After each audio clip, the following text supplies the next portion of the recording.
Shalom Bapak Ibu Saudara yang dikasihi Tuhan. Mari kita satu hati di dalam doa. Tuhan Yesus, kami buka hati kami untuk belajar firman Tuhan. Ajar kami Tuhan, bentuk kami, ubahkan kami menjadi pribadi yang lebih maksimal di dalam Kristus. In Jesus name we pray, Amen. Mari kita baca firman Tuhan, Filipi 3 ayat 13 sampai 14. Saudara-saudara, aku sendiri tidak menganggap bahwa aku telah menangkapnya, tetapi ini yang kulakukan. Aku melupakan apa yang telah di belakangku dan mengarahkan diri kepada apa yang di hadapanku, dan berlari-lari kepada tujuan untuk memperoleh hadiah, yaitu panggilan surgawi dari Allah dalam Kristus Yesus. Mengarahkan diri kepada apa yang di hadapanku butuh usaha untuk melupakan hal yang gak baik di belakang dan mengarahkan hidup ke depan. Butuh usaha untuk bergerak mengarahkan diri. Mari, jangan berlama-lama tinggal di dalam masa lalumu. Orang yang sukses adalah orang yang belajar untuk melupakan hal negatif dari masa lalu. Mari, jangan biarkan masa lalu saudara menjadi penghalang kemajuan. Jangan simpan dendam dan amarahmu kepada satu kekecewaan atau kehilangan. Makanya judul khotbah saya kali ini, Keep Moving Forward. Akhir-akhir ini, orang lebih rajin minum vitamin untuk meningkatkan imun tubuh. Tetapi tahukah saudara, ketika saudara marah, saudara dapat menghilangkan vitamin C di dalam tubuhmu sebanyak 2.500 mg, atau setara dengan kehilangan 5 kilo buah jeruk. 5 kilo itu sekitar 60 buah jeruk loh. Karena berat rata-rata sebuah jeruk adalah 80 gram sampai dengan 120 gram. Bayangkan, sekali marah, hilang vitamin 2.500 mg. Hilang 60 buah jeruk. Walau sudah minum jus yang banyak, hilang sirna semua usaha. Mari, jangan marah, ampunilah. Jangan kesel-kesel, ampunilah. Mari dengan lembut hati, jangan marah dan kecewa dengan apapun keadaan saudara. Pada saat ini, mari kembali arahkan diri kepada apa yang ada di hadapanmu. Berlarilah kepada panggilan surgawi. Musuh tidak akan mencoba menghentikanmu kalau dia tidak tahu seberapa besar dampakmu di masa depan. The enemy wouldn't be trying to stop you if he didn't know your future impact. Something amazing in your future. Kebiasaan gagal move on, nggak benar-benar mengampuni, kebiasaan tidak membereskan, atau stuck di kepahitan yang sama, seringkali menghambat anak-anak Tuhan untuk bertumbuh maksimal. Mari berlari kepada tujuan, keep moving forward ke tujuan ilahi. Itu baru bergerak maju. Kalau bergerak tapi bukan ke arah rencana Tuhan, it's not moving forward. Ada hamba Tuhan Alenzi mendapatkan telepon di hari Minggu malam setelah seharian pelayanan. Telepon yang memberi kabar bahwa adiknya Kirk meninggal, dibunuh orang. Dan lebih membuat shock, yaitu yang membunuh adik kandungnya Kirk ternyata anaknya si Kirk sendiri yang berusia baru 17 tahun. Jadi anak bunuh ayah. Ponakan hamba Tuhan ini sendiri yang membunuh. Semua kaget dan berdoa. Bahkan karena nggak kuat terima kabar ini, mereka satu keluarga hamba Tuhan datang ke gereja di hari Senin untuk berlutut berdoa, meminta Tuhan beri kekuatan supaya semua yang terjadi ini bisa mereka terima, dan bagaimana caranya supaya ujungnya nama Tuhan bisa dimuliakan. Keluarga hamba Tuhan ini bersaksi cara mereka melalui hal ini. Mereka menaruh beban ini, satu kesedihan ini, satu kekecewaan ini, satu rasa kehilangan ini di bawah kaki Tuhan Yesus. Mereka berdoa dan berdoa dan berdoa. Pesan keluarga hamba Tuhan ini bahwa mungkin doa mereka tidak akan membawa adiknya kembali dari kematian, tetapi doa mereka bisa membantu mereka melalui hari yang begitu kelam. Mari bawalah kehidupanmu, bawalah kesedihanmu, bawalah kekecewaanmu, kehilanganmu kepada Tuhan. Berdoa minta Tuhan pulihkan.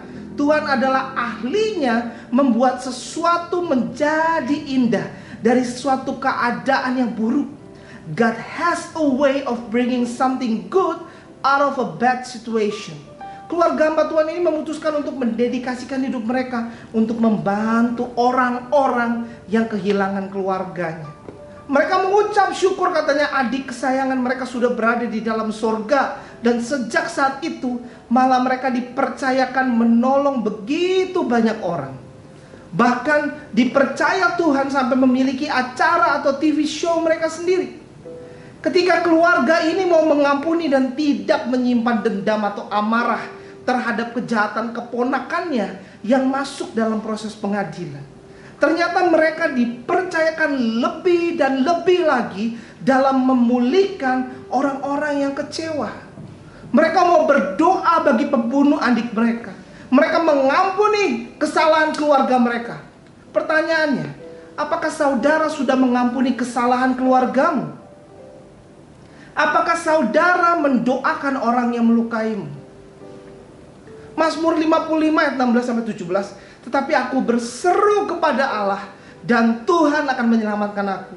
Di waktu petang, pagi dan tengah hari aku cemas dan menangis, dan Ia mendengar suaraku.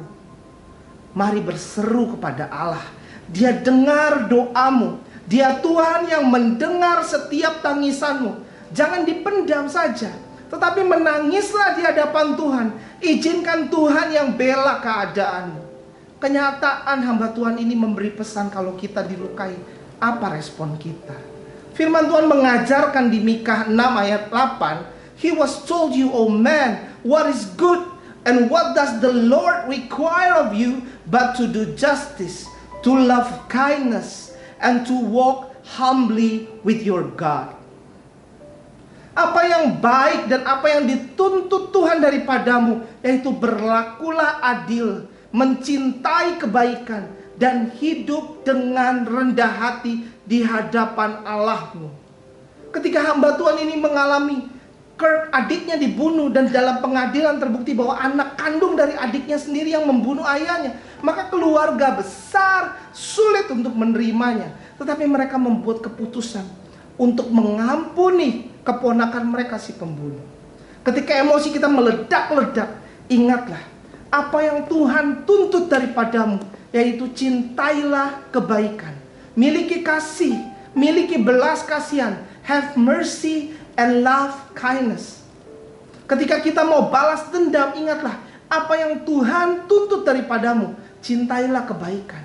Dan balas dendam itu bukanlah hidup dengan rendah hati di hadapan Tuhan. Keluarga hamba Tuhan ini bisa dimampukan mengampuni keponakan mereka karena mereka mau melakukan kehendak Tuhan. Ampunilah karena kita terlebih dahulu diampuni. Mari dengarkan Tuhan. Dia mau bicara ke setiap saudara. Ketika kita baca firman Tuhan setiap hari, Dia Tuhan yang akan berikan tuntunan supaya kita mampu berlaku adil di tengah dunia yang tidak adil. Ketika kita menerima firman Tuhan, kita dimampukan mencintai kebaikan, bahkan mengasihi orang yang melukai kita. Ketika kita membaca firman Tuhan, pada saat itulah kita sedang berjalan dengan rendah hati bersama Tuhan. Roma 10 ayat 13, sebab barang siapa yang berseru kepada nama Tuhan akan diselamatkan. Mari berseru kepada Tuhan. Apapun kondisi saudara, katakan isi hatimu kepada Tuhan. Dia mau dengar setiap seruan tangisanmu. Yohanes 14 ayat 1, janganlah gelisah hatimu, percayalah kepada Allah, percayalah juga kepadaku. Dalam bahasa aslinya gelisah, taraso, atau kehilangan ketenangan pikiran. Gelisah, pikiran campur aduk, menyerang jiwa dengan rasa takut, cemas, tertekan, dan keraguan. Itu yang akan terjadi ketika kita tidak menggantungkan percaya kita kepada Tuhan. Mari, percayalah kepada Tuhan. Berserulah kepadanya. Di dalam Tuhan ada ketenangan, ada damai, ada kepastian. Di dalam percaya kepada Tuhan, maka tidak ada kegelisahan. Di dalam percaya kepada Tuhan, tidak ada yang menyerang kondisi kejiwaanmu dengan rasa takut, rasa cemas, tertekan, dan keraguan. Bagaimana kondisi iman percayamu pada hari ini? Ini adalah pesan Tuhan pada momen-momen terakhir sebelum murid-murid mengalami banyak masa kesusahan dan keraguan.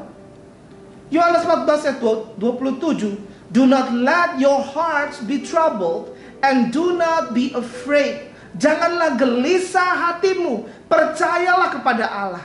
Ketika Tuhan Yesus mengatakan hal ini, dia tahu bahwa di depan murid-murid akan ada banyak tekanan, kesedihan, dan tantangan.